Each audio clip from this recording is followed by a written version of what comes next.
이 법학자로서 최순실 씨가 어떤 혐의에 적용이 가능하다 보십니까? 워낙 혐의가 많은데요. 크게 네. 세 가지가 있는 것 같습니다. 그 미르, K스포츠 두 개의 재단 관련해서는 각종 횡령 배임 문제, 탈세 문제, 그다음에 외국환 관리법 위반 이런 문제가 있고요. 네. 두 번째, 청와대 문건 유출 관련해서는 당장 대통령 기록물 관리법 위반이 분명하고, 그다음에 공무상 비밀 누설이 가능하고요. 세 번째는 최순실 씨의 딸 정유라 씨와 관련해서 정유라 씨 이름으로 독일에서 주택을 소유했던데 그 경우 증여세를 탈루한 게 아닌지, 그다음에 학교 이화여대 관련해서 교수에 대한 폭언, 협박 이런 문제, 그다음에 입시 관련 부정 관련해서는 업무방해 문제 이런 것들이 다 논의돼야 된다고 봅니다. 이게 거의 다 사실로 보여지긴 하는데 만약에 이런 혐의들이 다 유죄가 된다면 얼마나 형량이 되는 겁니까? 그건 지금으로는 알 수 없는데요. 네. 모두 다 의혹이 다 밝혀졌다. 증거를 통해서 밝혀졌다고 하는 중형이 내려지겠죠. 알겠습니다. 그리고 또 한 가지 궁금한 것이 이제 대통령은 재직 중에는 형사소추 대상이 아닌데 만약 이런 게 혐의가 밝혀지고 나면 퇴임 이후에도 법적 책임을 져야 할 상황이 올 수 있을까요? 당연히 져야 되는 거죠. 그리고 헌법 84조에 따라서 소추 대상은 아닌데 헌법은 소추만 하지 않는다라고 말하고 있을 뿐입니다. 당연히 수사는 돼야 되는데 지금 이 사태의 가장 문제는 최순실 문제로만 좁혀지고 있다. 박근혜, 최순실 두 분은 공범이거든요. 그랬을 때 박근혜 대통령에 대한 수사를 진행해야 되는데 현재의 검찰은 수사 의지가 전혀 없고요. 수사를 해야 해야 그 다음에 퇴임 후에 이제 소추를 하는 것입니다. 근데 퇴임 후에 소추를 해야 되는데 재직 중에 수사 없이 퇴임 후에 소추는 불가능합니다. 지금 박근혜 대통령에 대한 수사가 좀 시급한 상황이다라고 저는 봅니다. 일반인들은 이게 두 개가 구분이 안 되는데 일단 소추만 못하는 거지 수사는 해야 된다는 말씀이시군요. 당연합니다. 대통령도 수사를 할 수 있다, 당연히. 물론이죠. 그거는 이제 저만이 아니라 지금 현재 진박으로 장관을 하시고 국회의원을 하고 계신 정종섭 전 서울대 교수님의 2014년 헌법학 원론 책 1221페이지에 보게 되면 이렇게 되어 있습니다. 시간이 지나면 증거를 수집하기 어려우므로 대통령의 재직 중에 행해진 범죄 행위에 대해서도 수사기관은 언제나 수사를 할 수 있어야 한다라고 정종섭 의원께서 자신의 교과서에 쓰신 바 있습니다. 소추는 못하더라도 수사는 지금 해야 된다. 네, 그럼요. 네. 알겠습니다. 그리고 이제 또 이게 헌법적 관점에서 봐야 될 사안이라 여쭤보겠는데 거국 중립 얘기가 계속 나오지 않습니까? 근데 이제 그렇습니다. 네. 제가 첫 번째 궁금한 것이 거국 중립 내각을 제가 단순하게 이해하기로는 대통령이 인사권을 포기하고 총리에게 넘긴다는 건데 새누리에서는 지금 총리를 대통령에 추천한다 이렇게 얘기가 나오거든요. 이거는 거국 중립 내각의 전제에 어긋나는 거 아닙니까? 전제부터? 그러니까 지금 여야가 말하는 거국 중립 내각의 내용이 완전 다른 것 같습니다. 서로 다른 의미로 쓴다. 네, 새누리당은 여당 소속이 아닌 또는 여당 성향이 아닌 국무총리가 임명되면 그게 거국 중립 내각 아니냐 이런 얘기를 하고 있는 것 같고요. 근데 야당이 요구하고 있는 거국 중립 내각은 지금 진행자께서 말씀하신 그런 내용이죠. 즉 국정에서 대통령이 물러서고 상당한 권한을 스스로 포기하고 그다음에 내각 추천권을 가진 총리가 전면에 나서야 된다. 이렇게 이해를 되는 건데 저는 거국 중립 내각의 단어에서 나오듯이 거국, 즉 정파를 떠나서 중도적인 내각을 갖춰야 되는 거거든요. 지금 같은 모습이 아니어야 되는 게 두 가지 측면이 있습니다. 절차 면에서 지금까지의 내각 구성은 여당이 추천하고 청와대와 협의해서 대통령이 임명하는 이런 절차인데 진정한 의미의 거국 중립 내각의 절차는 여야가 합의해서 총리 후보를 대통령에게 추천해야 됩니다. 현재 현행 헌법으로도 국무총리는 내각 추천권을 갖거든요. 그래서 서로 협의해서 내각 구성을 해야 되는 것인 거고 그 내용에 있어서는 중립적 인사가 들어가야 되는 거죠. 그래서 절차와 실체 모든 면에서 기존의 내각 구성 방식과 달라야 되는데 새누리당이 지금 진행하고 있는 것은 청와대와 여당이 모든 주도권을 갖고 국무총리만 조금 좀 합리적인 사람, 이런 또는 과거에 야당 성향이 있었던 사람, 이런 분을 모시고 오면 그게 거국중립 내각이라고 주장하는 것 같습니다. 아하, 그러니까 완전히 다른 얘기네요. 그럼요. 네, 새누리당 입장에서는 총리를 색깔을 좀 바꿔주면 되는 거 아니냐 이거고, 헌법적 관점에서 거국 중립 내각은 말씀하셨듯이 대통령이 인사권을 비롯해서 권한을 상당 정도 내려놓는 건데 지금 네네. 얘기는 그런 관점에서 이루어지지 않는다는 말씀이시군요.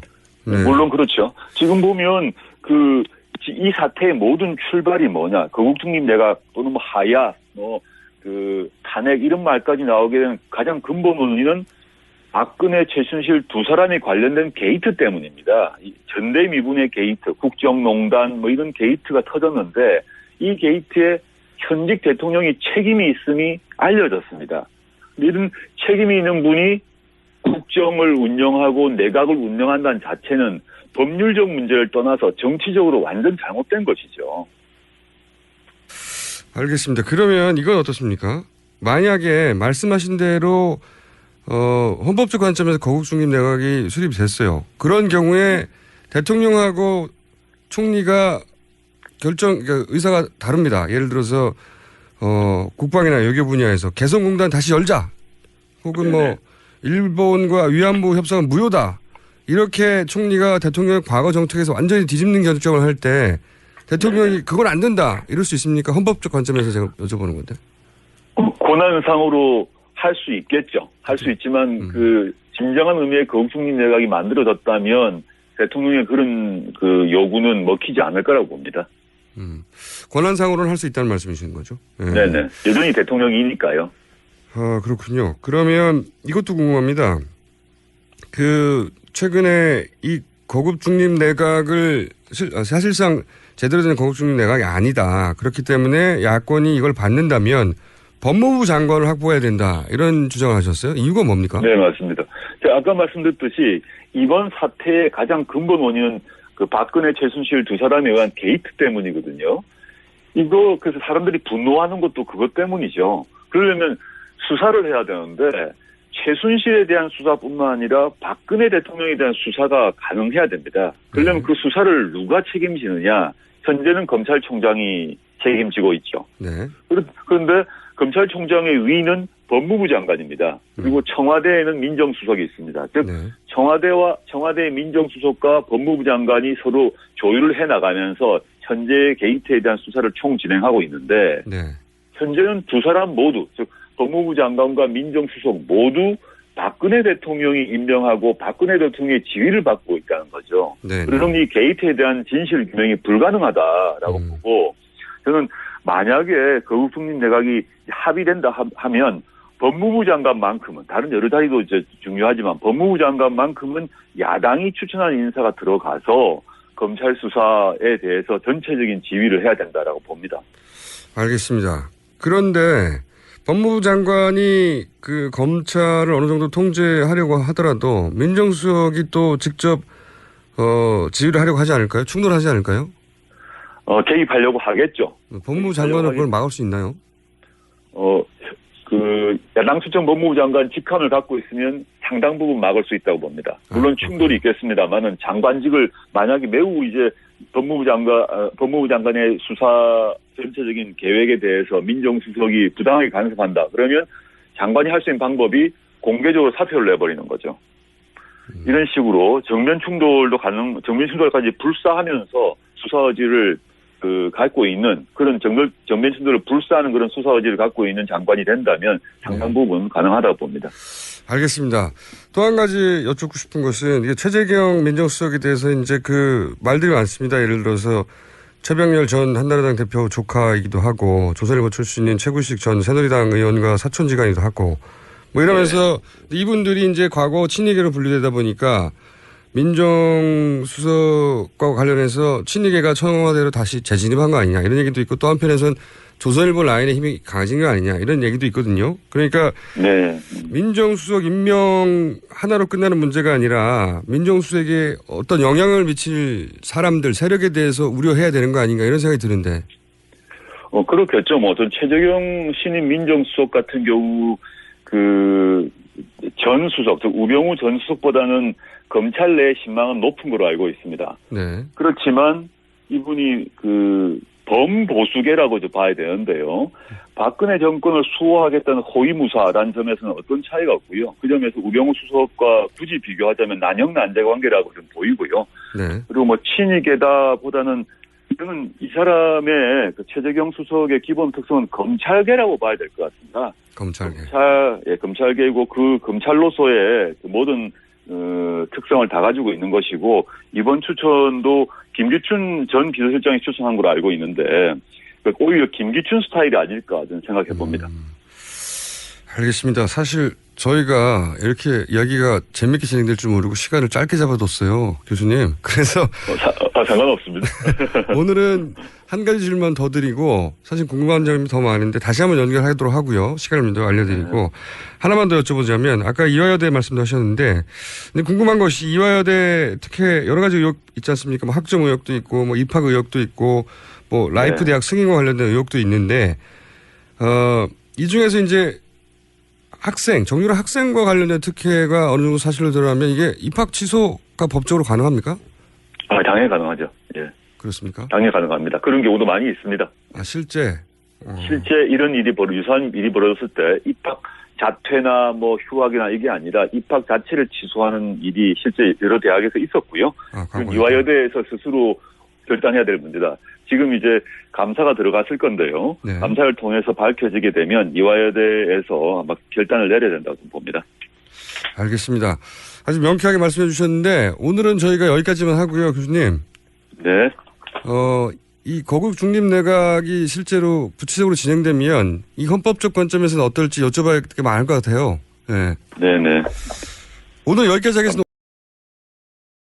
지금으로 독일에서 주택을 소유했던데 네. 그 경우 증여세를 탄로한 게 아닌지 그다음에 그 학교 이화여대 관련해서 그 교수에 대한 이제 폭언 협박 이런 문제 그다음에 입시 관련 부정 관련해서는 업무방해 문제 이런 것들이 다 논의돼야 된다고 봅니다. 이게 거의 다 그 사실로 보여지긴 하는데 만약에 이런 혐의들이 다 유죄가 된다면 얼마나 형량이 되는 겁니까? 그건 지금으로는 알 수 없는데요. 네. 모두 다 이제 의혹이 다 밝혀졌다. 증거를 통해서 밝혀졌다고 하는 중형이 내려지겠죠. 알겠습니다. 그리고 또 한 가지 궁금한 것이 이제 대통령은 재직 중에는 형사소추 대상이 아닌데 만약 이런 게 혐의가 밝혀지고 나면 퇴임 이후에도 법적 책임을 져야 할 상황이 올 수 있을까요? 당연히 져야 되는 거죠. 그리고 헌법 84조에 따라서 소추 대상은 아닌데 헌법은 소추만 하지 않는다라고 말하고 있을 뿐입니다. 당연히 수사는 돼야 되는데 지금 이 사태의 가장 문제는 최순실 문제로만 좁혀지고 있다. 박근혜, 최순실 두 분은 공범이거든요. 네. 그랬을 때 박근혜 대통령에 대한 수사를 진행해야 되는데 현재의 검찰은 수사 의지가 전혀 없고요. 수사를 해야 해야 그 다음에 퇴임 후에 이제 소추를 하는 것입니다. 근데 퇴임 후에 소추를 해야 되는데 재직 중에 수사 없이 퇴임 후에 소추는 불가능합니다. 지금 그 박근혜 대통령에 대한 수사가 좀 시급한 상황이다라고 좀 봅니다. 일반인들은 이게 두 개가 구분이 안 되는데 일단 소추만 못하는 거지 수사는 해야 된다는 말씀이시군요. 당연합니다. 대통령도 수사를 할 수 있다, 당연히. 물론이죠. 그거는 이제 저만이 아니라 지금 현재 진박으로 그 장관을 하시고 국회의원을 하고 계신 그 정종섭 전 서울대 교수님의 2014년 헌법학 원론 책 1221페이지에 보게 되면 이렇게 되어 있습니다. 시간이 지나면 증거를 수집하기 어려우므로 대통령의 재직 중에 행해진 범죄 행위에 대해서도 수사기관은 언제나 수사를 할 수 있어야 한다라고 정종섭 의원께서 자신의 교과서에 쓰신 바 있습니다. 소추는 못하더라도 수사는 지금 해야 된다. 네, 그럼요. 네. 알겠습니다. 그리고 이제 또 이게 헌법적 관점에서 봐야 될 사안이라 여쭤보겠는데 거국 중립 내각 얘기가 계속 나오지 않습니까? 근데 이제 그렇습니다. 네. 제가 첫 번째 궁금한 것이 거국 중립 내각을 이 법학자로서 최순실 씨가 어떤 혐의에 적용이 가능하다 보십니까? 워낙 혐의가 많은데요. 크게 네. 세 가지가 있는 것 같습니다. 그 미르, K스포츠 두 개의 재단 관련해서는 각종 횡령 배임 문제, 탈세 문제, 그다음에 외국환 관리법 위반 이런 문제가 있고요. 네. 두 번째 청와대 문건 유출 관련해서는 그 당장 뭐 대통령 기록물 관리법 위반이 분명하고 그 다음에 공무상 비밀 누설이 가능하고요. 세 번째는 그 최순실 씨의 딸 정유라 씨와 관련해서 그 정유라 씨